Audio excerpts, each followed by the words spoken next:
बिस्मिल्लाहिर्रहमानिर्रहीम। And dear students, आज जो हम टॉपिक्स पढ़ेंगे वो है इलेक्ट्रोमैग्नेटिज्म यूनिट नंबर 15 और उसका टॉपिक है force on current carrying conductor placed in a magnetic field. तो स्टार्ट करते हैं। जैसे कि नाम से ज़ाहिर है कि हम एक कंडक्टर है, ठीक है, और करंट कैरिंग कंडक्टर है, उसको मैग्नेटिक फील्ड के अंदर रखेंगे तो उसके ऊपर फोर्स एक्ट करती है। तो उसी फोर्स को हमने डिस्कस करना है इस टॉपिक में।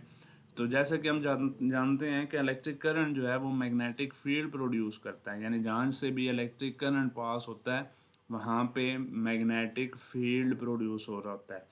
तो और मैग्नेटिक फील्ड किस वजह से प्रोड्यूस होता है? मैग्नेट की वजह से। तो अगर जो है वो जो मैग्नेटिक फील्ड है वो प्रोड्यूस हो रहा है किसी एक भी करंट कैरिंग कंडक्टर में से, अब हमने क्या करना है कि उसी करंट कैरिंग कंडक्टर को एक एक्सटर्नल मैग्नेटिक फील्ड में, यानी एक मैग्नेट के अंदर हमने उसके रख देना है, उसको एक परमानेंट मैग्नेटिक फील्ड के अंदर उसको प्लेस कर देना है। तो इसका मतलब है कि जब आप किसी करंट कैरिंग कंडक्टर को मैग्नेटिक फील्ड के अंदर रखते हैं तो उसके ऊपर भी एक फोर्स लगती है, और वो जो फोर्स है वो कुछ दो चार चीज़ों पे डिपेंड करती है, वो भी डिस्कस करते हैं।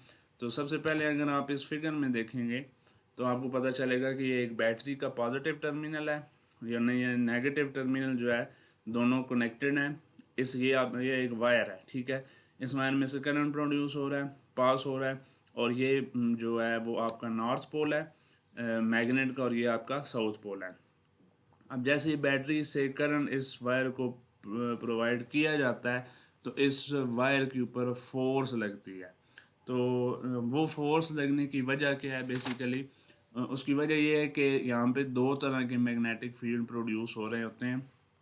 एक तो आप जानते हैं कि जहाँ से भी करंट प्रोड्यूस होता है वहाँ पे मैग्नेटिक फील्ड प्रोड्यूस हो रहा होता है, और दूसरा जो है वो इस जो मैग्नेट है इसका मैग्नेटिक फील्ड है। तो इसका मैग्नेटिक फील्ड और ये जो वायर के अंदर से मैग्नेटिक फील्ड प्रोड्यूस हो रहा है ये आपस में इंटरेक्ट करते हैं, और जिसकी वजह से इस वायर के ऊपर फोर्स जो है वो एक्ट करती है। अब ये जो फोर्स की डायरेक्शन है ये डिपेंड करती है, ये क्लॉकवाइज ये लेफ़्ट की तरफ होगी या राइट की तरफ होगी, ये डिपेंड करती है डायरेक्शन ऑफ करंट के ऊपर।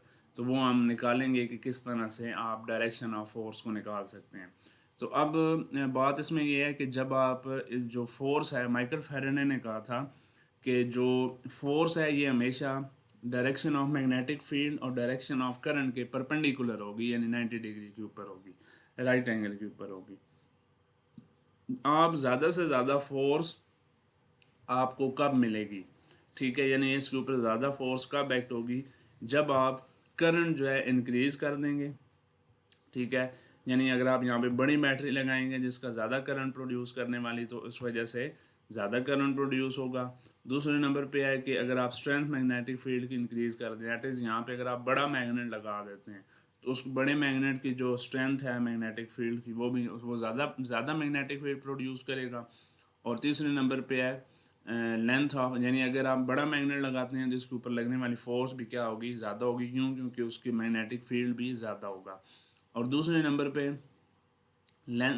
पे length of wire inside the magnetic field is increase. अगर मैग्नेटिक फील्ड के अंदर जो मौजूद वायर है उसकी आप लेंथ बढ़ा देंगे, यानी लेंथ अगर इंक्रीज हो जाएगी तो उसके रिटर्न में भी फोर्स, लगने वाली जो फोर्स है उसके ऊपर वो इंक्रीज हो जाती है। तो देन हमने देखना है कि डायरेक्शन ऑफ फोर्स को किस तरह से डिटरमाइन किया जा सकता है। तो डायरेक्शन ऑफ फोर्स को जो है वो कुछ फ्लेमिंग्स लेफ्ट हैंड रूल की मदद से हम निकालते हैं। अब जिस वायर के ऊपर आपने डायरेक्शन फोर्स की डायरेक्शन को फाइंड करना है उसमें उसको आप अपने जो लेफ्ट हैंड है ना आपका, उसमें उसको ग्रैब करें। ग्रैब तो नहीं कहूँगा कि उसमें जो डायरेक्शन ऑफ फील्ड है उसको उस तरफ जो है वो अगर आप शो करें, जैसे कि यहाँ पे अगर आप देखें डायरेक्शन ऑफ फील्ड जो है वो जो फोर फिंगर है आपकी वो डायरेक्शन ऑफ मैग्नेटिक फील्ड, ये नॉर्थ से साउथ की तरफ होगी। और जो मिडल फिंगर है आपकी वो अगर करंट की डायरेक्शन को शो करे, कन्वेंशनल करंट की डायरेक्शन को, तो जो ये आपका थंब है ये थ्रस्ट का मतलब फोर्स होती है, ये फोर्स की या मोशन की फोर्स की डायरेक्शन को शो करेगा। और ये आपने दोनों जो लेफ्ट हैंड रूल है ये लगाने का तरीका ये है कि सबसे पहले आप ना इसको अपनी, जैसे यहाँ पे नॉर्थ है और इधर साउथ है, तो यहाँ पे जब आपने ये जो फोर फिंगर है ये मैग्नेटिक फील्ड को शो करेगी।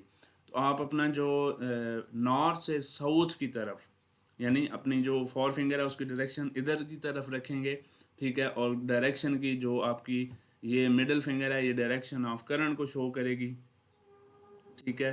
तो अब आपका जो थंब है, जो स्ट्रेच थंब होगा, वो आपको डायरेक्शन ऑफ फोर्स बता रहा होगा कि इसके ऊपर, इस वायर के ऊपर लगने वाली फोर्स की डायरेक्शन क्या होगी। और पहली बात ये कि आपने तीनों ये जो फिंगर्स को स्ट्रेच कर रहे हैं, यानी ये दो फोर फिंगर और मिडल फिंगर और ये जो थंब है, ये तीनों जो है वो mutually perpendicular to each other होने चाहिए।